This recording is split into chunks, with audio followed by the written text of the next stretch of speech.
Bueno, buenos días. Hay muchas razones, y del tipo de razones en las que se fundan las políticas públicas, que llevan a modificar nuestra legislación de modo que ésta asegure, uno, que la decisión autónoma de una mujer de interrumpir su embarazo durante las primeras semanas de gestación sea una decisión lícita, una decisión que la mujer tiene derecho a tomar. Dos, que las instituciones estatales no puedan interferir en esa decisión. Tres, que también sea lícita la asistencia profesional, especialmente médica, para llevar a cabo esta decisión. Y cuatro, que esa asistencia forme parte de las prestaciones médicas básicas que se corresponden no solo con el derecho fundamental a decidir sobre el curso de nuestra vida, sino también con nuestro derecho fundamental a la salud. Para mí, esas razones son suficientes para promover la modificación que se propone y que dio lugar a estas discusiones. Pero no es a esas razones a las que quiero prestar atención en estos pocos minutos. Quiero hablar de la razón central que se opone a esa modificación. Muchos expresan esa oposición, sí, su oposición a la reforma, con base en la convicción de que las personas tenemos un derecho a la vida desde nuestra concepción. Cuando esa convicción es genuina, quiero decir, cuando no es una postura vacía o incoherente, la oposición a la reforma es entendible. Decir de alguien que tiene un derecho a la vida parece ser equivalente a decir del resto que tenemos cierta obligación en relación con ese alguien de no provocar su muerte, de ayudarlo a mantenerse con vida. Propongo pensar unos minutos sobre esa oposición.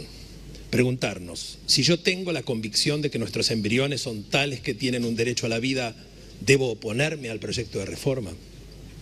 Muchos parecen entender que sí, claro. Yo voy a invitarlos a pensar algo distinto, que declararse partidario de un derecho a la vida desde la concepción, en rigor, no dice nada acerca de la posición que uno tiene sobre un proyecto como el propuesto.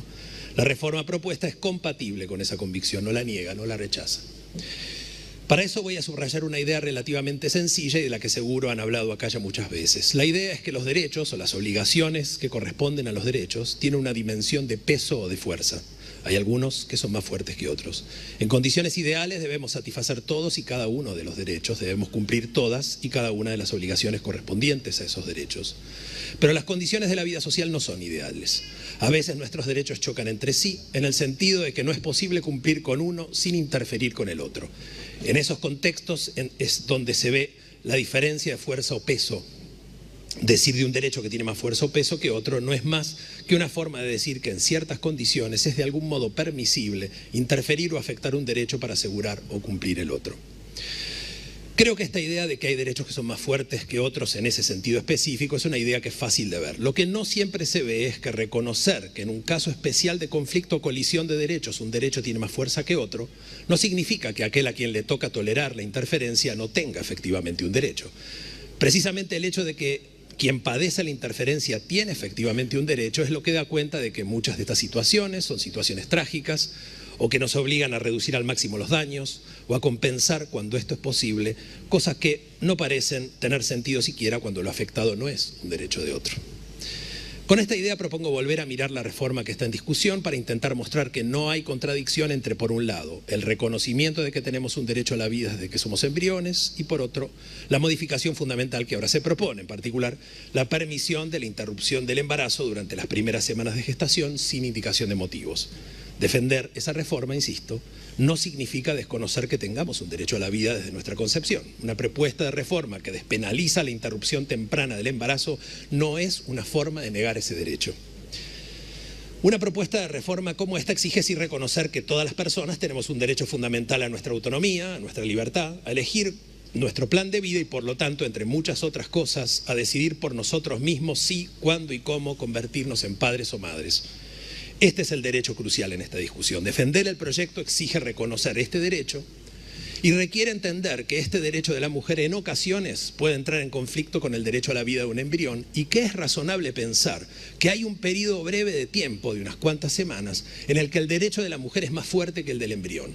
Pero que pasado ese punto el balance de derechos cambia, quizá porque el derecho a la vida de una persona que aparecería con su concepción va ganando fuerza con el tiempo, de modo que en un principio, durante las primeras semanas de la existencia embrionaria, ya puede ser un derecho importante, pero ciertamente no tanto como para no ser superado por un derecho tan importante como el derecho a decidir sobre el sentido de nuestras vidas. Pero a medida en que el embarazo prospera, el derecho de la persona por nacer gana fuerza y en apenas unas semanas, 12, 15, 18, eso lo discutimos después, el El derecho a la vida de la persona por nacer gana tanta fuerza que supera en un eventual conflicto al derecho fundamental de los demás a decidir autónomamente si, cuándo y cómo ser padres o madres. Claro, es posible pensar de otra manera. Es posible pensar en particular que el embrión que resulta de la unión de dos células sexuales es ya inmediatamente tan persona como cualquiera de nosotros, con exactamente los mismos derechos fundamentales y con idéntico peso. Personalmente creo que es más razonable la idea de que nuestros derechos van ganando peso relativo a medida en que prospera nuestro desarrollo prenatal y que alcanzamos el valor pleno de esos derechos en algún punto anterior al nacimiento, pero bien posterior a las primeras semanas de vida embrionaria. Esta idea se ajusta mejor a muchas otras ideas muy generalizadas que compartimos casi todos y que vemos reflejadas en el derecho penal actual. Pero no es la razonabilidad de esta idea del peso-valor incremental de los derechos lo que quiero subrayar hoy. Solo quiero destacar lo cercana que está esa idea para quien siente y tiene la convicción de que ya desde la concepción somos seres con derechos. Y por lo tanto, lo cercana que está la posibilidad de aceptar la reforma que se propone también para quien piensa así. En otras palabras, la controversia no es homicidas versus buenos samaritanos. Hay apenas una divergencia marginal acerca de cómo llegan a tener nuestros derechos el peso pleno que tienen cuando se está terminando el embarazo. Un minuto. En definitiva, derecho de las personas por nacer, sí. Y derecho de la mujer a la interrupción temprana del embarazo, también. No hay ahí una contradicción, hay solo una mirada razonable de los derechos en juego. Muchas gracias.